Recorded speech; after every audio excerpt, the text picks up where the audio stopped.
gulay.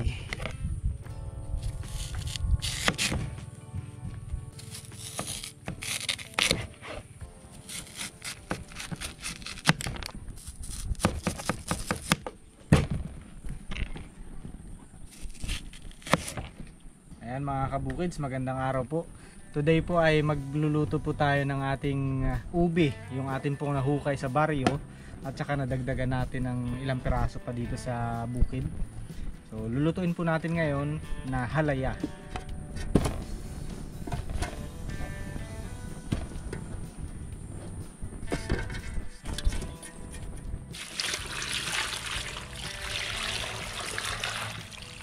Ngayon po kasi mga kabukids ay hinihintay po namin yung thresher na magti-thresher dun sa palay na inani namin. Medyo ano kasi natagalan dahil parang may sira yung thresher nung nakarang mga araw, kaya ngayon lang naging available. So habang hinihintay natin sila Mama B na dumating, mapakuluan na natin to agad. Dami. Yun.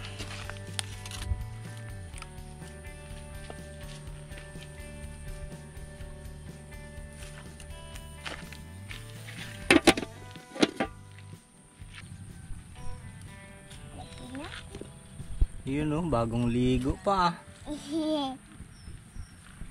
Namiss ka na daw ng kabukids. Kaway ka naman. Kabukids.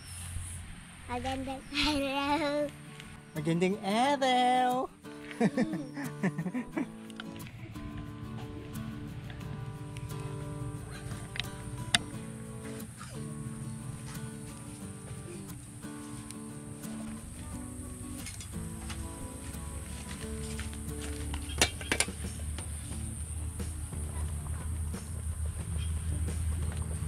Pwede na ito.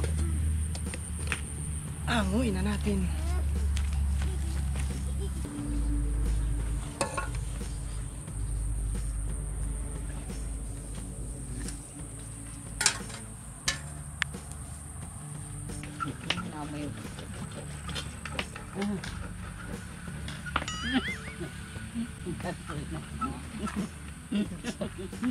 Alam mo na lang sa subo pala. Lagay ka na rin ng asukal dyan sa gitna. Tawad. Saka kape ba? Ito naman makulit na bigat-bigat. Hindi siya nakadikit. Yung purong violet, maganda yung ano niya, firm. Ito oh, hindi siya nakadikit. Oo, hindi siya Hindi rin siya malapot. naduduro. Kaya ba ano? Nakulog pa. Yung isa, may parang ito, katulad nito. Medyo may puti sa loob. Ito talagang violet na violet hanggang kaloob-looban.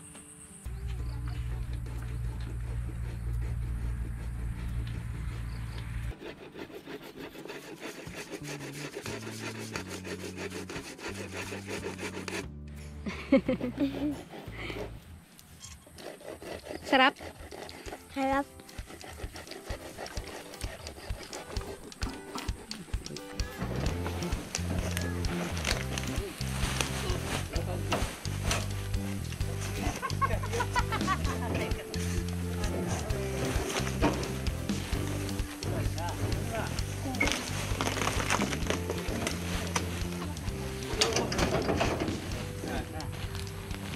Buka mo yan dyan. Buka mo stand. Guys, ilagay na natin ang ating gata.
Nilapot na oh.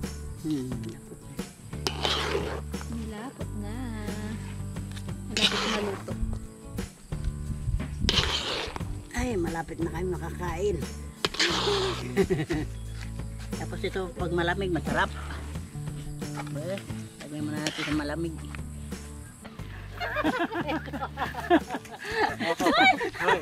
How. Kakatapos na lang ng 3 sets. Wait lang. Nananuwag eh. Wait lang ha. Kating. Gusto niya kasi lapitan yung usok dun sa halaya. Oh, okay. Mamaya ka na. Hari ko. Walang Gusto niya rin kumain ng halaya. Oo. Gusto niyang tikman. bilis yung takbo niya eh. Puto niya agad. Siya pang mauna.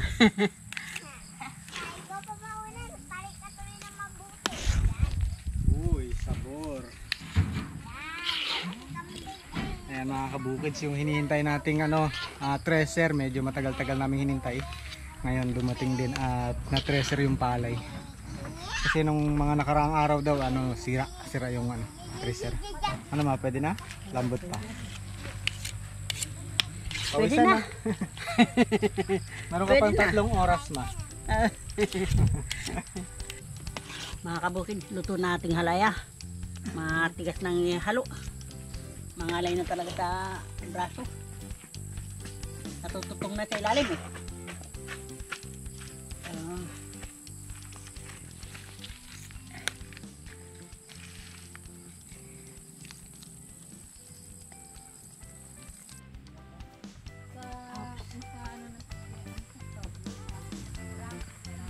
Malapot, no? Tapos ng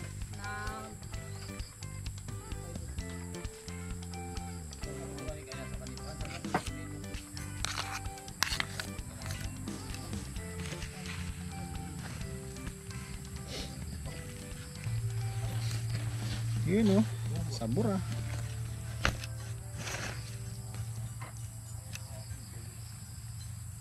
Lagyan natin yung ating mga nag-treasure. Baka hindi na bumalik. Sabi hindi pinamirindahan. Merienda po. Ayun. Ay, nadali na namin, baka umuwi na kayo eh. Usap-usap. May gata-gata pa yan eh. Pagaminto agad. Yan ang magpani. O ma, dahil walang nagbigay sa'yo ng plato, ito na lang sa'yo. Kala niya yung malaki rin eh. Dalawang kamay pa talaga. Hindi mo rin malalagyan lahat eh. Tingnan natin itong hinalo-halo mo ng 2 minuto. Kung gaano kabilis yung treasure, siya rin bilis ng kamay niya. Sasabihin ko nga sana eh. Kung gaano kabilis yung mag-treasure, gano'n kabilis na luto yung halaya. Nalamig nga tubig. Doon na may kuya sa takuri yata. Tila tayo ng kape. Sila takuri. Aywan. Wala na kasali. Merienda po mga kabukids.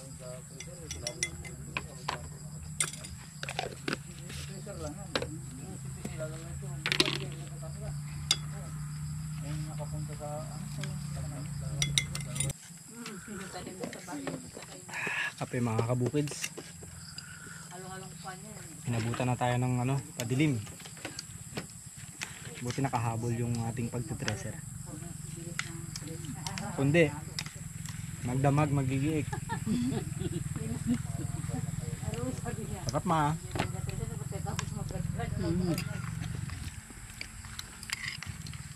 Simple lang.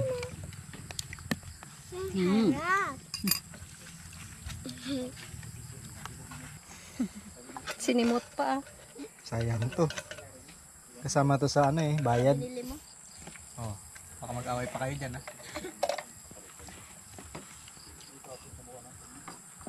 Wow.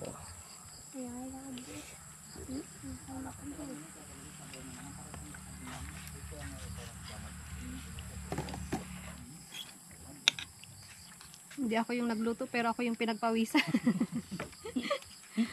Hindi pa nahalo kaya.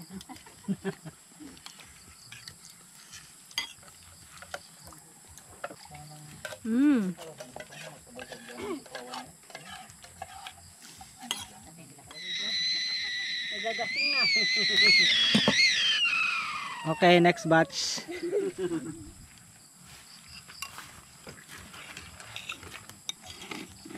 Masarap to, malamig bukas, ma. Bukas ng umaga, meriendahin namin. Yay! Sa barrio. Lagay muna namin to sa rep. Papabaryo din pala. Magpapabaryo ka? Magpapabaryo daw si Kabilog bukas.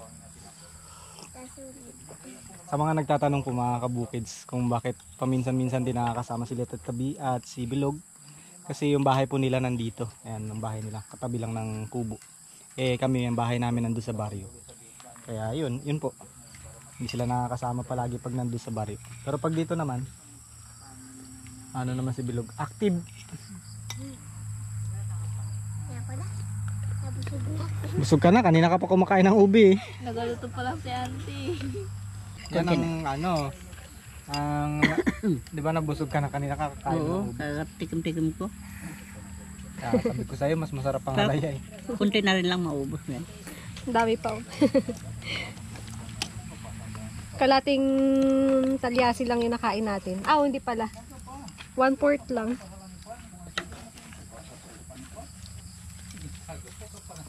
Kanina pa kayo nung napako nakaubos.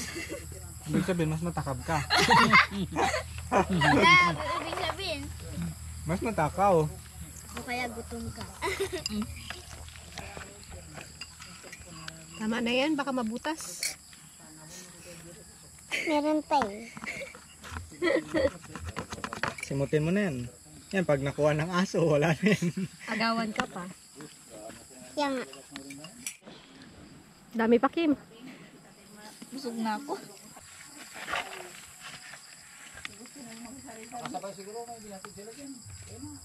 Hindi na ako makakain talaga ng hapunan nito. Busog na. Ito ka siya, unti pala nakain ko. Yan kasi merienda lang, hindi hapunan. Ang dami naming nagawa mga kabukids eh. Dapat sa Pasko pa kami nagpaplanong gumawa ng halaya eh. Ngayon nagkataon, meron tayong nahukay na ube doon sa baryo. Dinagdagan na rin natin. Kaya, iba na naman yun sa Pasko. Or sa bagong taon. Busog, sarap. Bukids, salamat guys. Pati mga ngipin natin, ubi na.